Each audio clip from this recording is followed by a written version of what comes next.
Good morning student.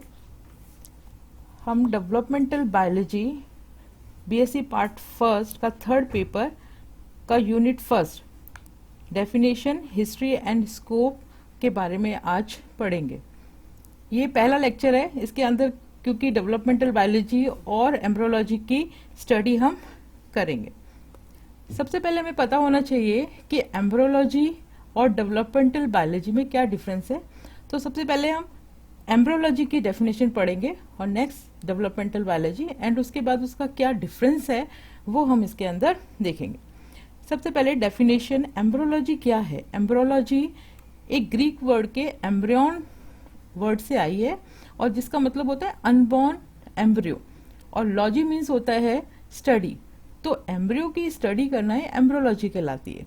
This is the study of embryo is called embryology. Embryology is a science which deals with the different development stages of an organism by sexual and asexual method into a fully formed embryo. इसके अंदर दो process involve होती हैं, embryogenesis and blastogenesis. Embryogenesis is the development of an individual from the fertilized egg or zygote, means it is a asexual sexual reproduction, and blastogenesis is a asexual reproduction, the development of new organism from an asexual body like bird, fragment or body. Next is the definition of developmental biology. What is how embryology is different from the developmental biology. Then development biology is the science which is not restricted to the study of different development stages of embryo, but includes all the aspects of the biochemical, genetic, physiological and morphology of the developing embryo. Beryl ने इसे सबसे पहले इस phenomena को बताया था इन 1971 में, और उन्होंने दो प्रोसेस इसके अंदर इन्वॉल्व करी थी जो हम स्टडी करते हैं, साइटो डिफरेंशिएशन और एंड ऑन्टोजेनेटिक डेवलपमेंट। साइटो डिफरेंशिएशन जैसे नाम से पता चल रहा है, साइटो मीन सेल्स, तो हम सेल्स का डिफरेंशिएशन इसके अंदर पढ़ते हैं।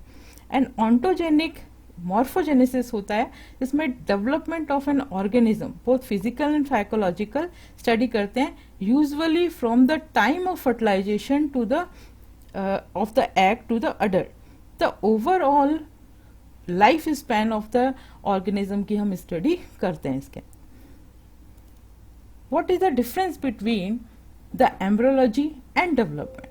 सेम वर्ड है, लेकिन इसको एम्ब्रियोलॉजी के अंतर्गत केवल हम डेवलपमेंट ऑफ द एम्ब्रियो की स्टडी करते हैं और द फीटस की स्टडी करते हैं, बट द डेवलपमेंटल बायोलॉजी एक ऐसी बायोलॉजी है जिसके अंदर डेवलपिंग स्टेज ऑफ एम्ब्रियो की स्टडी करते हैं। एम्ब्रियोलॉजी एंशियंट वर्ड है, जबकि development biology is recent word है। इसको हम इस आज के सेंस में से स्टडी करते हैं। ये एम्ब्रियोलॉजी केवल एम्ब्रियो की स्टडी तक रेस्ट्रिक्टेड है, लेकिन ये overall development biology overall development of embryo की स्टडी कराता है।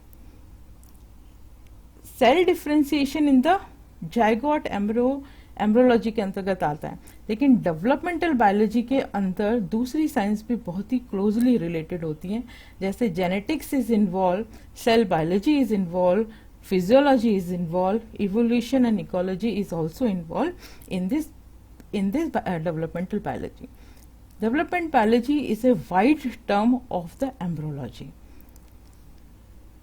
नेक्स्ट, अब हम देखते हैं कि एम्ब्रियोलॉजी की क्या हिस्ट्री रही है, कब से ये स्टार्ट हुआ इसकी स्टडी करना और आज तक हम इसकी क्या स्टडी करते हुए हैं। इसको हमने 3 पीरियड्स में बांट दिया है।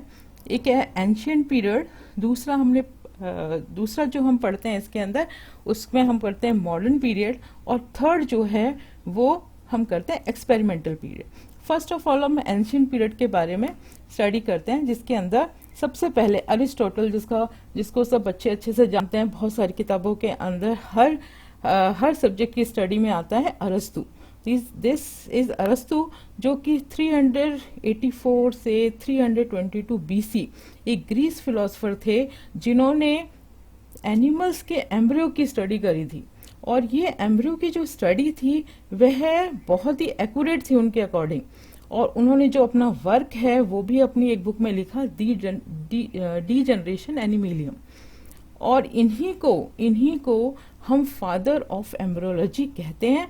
और इन्होंने जो हमने एम्ब्रियन शब्द जो देखा था, जो अनबॉर्न बेबी होता है, वो शब्द इन्होंने दिया था। तो एम्ब्रियोलॉजी वर्ड देना भी अरिस्टोटल की ही देन है। इसके बाद आता है हिपोक्रेट्स।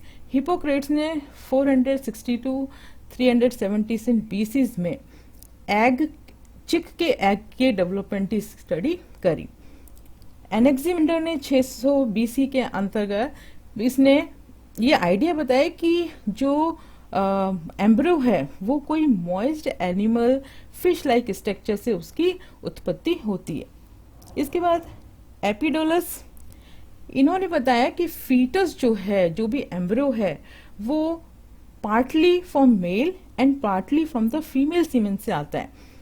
नेक्स्ट हीरोफिलस एंड गैलन, इन्होंने बताया कि ovary of the female which provide the material for the embryogenesis, जो ओवरी होती है फीमेल की, उसके अंदर एम्ब्रियोजेनेसिस के लिए जो मटेरियल है, जो एसेंशियल मटेरियल है, वो प्रोवाइड करते हैं। नेक्स्ट आता है हम मॉडर्न पीरियड की तरफ। इन मॉडर्न पीरियड्स के अंदर बहुत सारी थ्योरीज बिल्कुल साइंटिस्ट ने दी थी। इन थ्योरीज के अंदर ये 6 थ्योरीज के अंतर्गत हम मॉडर्न पीरियड के अंदर पढ़ते हैं। ये है theory of preformation, theory of epigenesis, germ layer concept, Baer law, fifth biogenetic law of theory of recapitulation, germ plasm theory of Weismann. इसके अंदर देखा कि एम्ब्रियोलॉजी की जो स्टडी हुई वो सेल थ्योरी के बाद हुई, 18th सेंचुरी के बाद। इसके अंदर क्योंकि सेल थ्योरी हमें पता चल गई थी, सेल फॉर्मेशन हमें पता चल गया था, उसके बाद इसकी स्टडी हमने स्टार्ट करी थी। सबसे पहले हम चलते हैं थ्योरी ऑफ प्रीफॉर्मेशन। प्रीफॉर्मेशन जो थ्योरी थी वो 17th सेंचुरी में दी थी डच साइंटिस्ट सोमंडर ने। और इनके अकॉर्डिंग, इनकी जो हाइपोथेसिस की जो सोच थी वो ये थी कि जर्म सेल्स जो होते हैं उनके अंदर एम्ब्रियो का एक प्री फॉर्म्ड मिनिएचर पहले से ही मौजूद होता है, जो कि बड़ा हो जाता है एडल्ट एनिमल में। माल्फिजी, हेलर, बोनेट, स्पेल्चिनी, इन्होंने अपना ये जो ओपिनियन दिया कि मिनिएचर जो था वो कहाँ प्रेजेंट होता है, एग या ओवम में प्रेजेंट होता है। और इन लोगों को इन्होंने कहा ओविस्ट। और ये जो एग है वो स्पर्म जो है वो उसे स्टिमुलेट करता है टू ग्रो। लियोनहॉक और हार्सोकर ने कहा, इनको कहते थे spermist, they called the miniature is preformed in the head of the sperm. और इसको जो हेड है या स्पर्म है उसको होमोलुकस कहा। ये जो नाम था ह्यूमन का छोटा सा मिनिएचर इज कॉल्ड, जैसा कि इस डायग्राम में दिखा रहे हैं। नेक्स्ट आता है theory of epigenesis. Epigenesis means the successive progressive of the new organ. ये थ्योरी, जब first theory preformation theory improvable हो गई तो अपोज किया, वॉल्फ ने इसको अपोज किया इन 1759। और उन्होंने बताया कि चिक एम्ब्रियो जो है वो सक्सेसिव प्रोग्रेसिव करता है और न्यू ऑर्गन का फॉर्मेशन करता है। This successive progression formation of new organ is called as epigenesis. इसके बाद थर्ड थ्योरी आती है जर्म लेयर थ्योरी। इसको स्पेल्चिनी ने 18th सेंचुरी में बताया था। और उन्होंने बताया था कि जो सक्सेसिव डिविजन्स हैं, सक्सेसिव प्रोग्रेसिव डिविजन्स जो होते हैं, उसके अंदर एक प्रोसेस जाइगोट के बाद क्लीवेज की आती है। इस क्लीवेज के अंदर उन्होंने इस क्लीवेज को फर्स्ट टाइम उन्होंने फ्रैग के एम्ब्रियो में देखा।